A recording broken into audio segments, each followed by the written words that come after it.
Now to fallout from yesterday's severe storms. The city of Arp is in the hot seat after the city's tornado siren didn't go off during Monday morning's tornado warning. Fox 51's Rachel Davis spoke with the city's police chief to find out what caused that failure and how they're making sure it works next time. Monday morning, severe weather tore through East Texas, leaving destruction behind in many cities. The storm led to a tornado warning being issued in Smith County, impacting the city of Arp, but their siren stayed silent.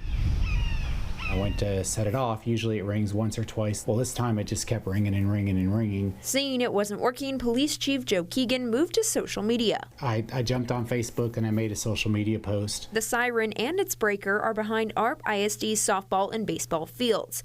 And when the sirens didn't sound, he first thought someone accidentally turned the breaker off. And they'll just go flip all the breakers and then it'll flip it off.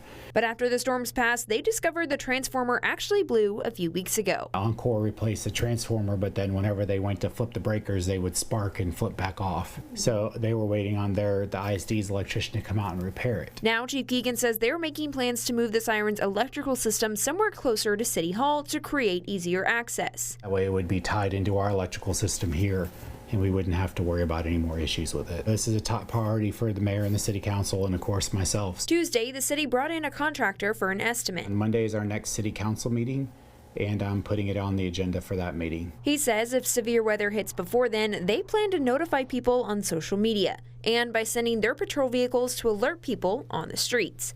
Rachel Davis, Fox 51 News. Rachel, thank you.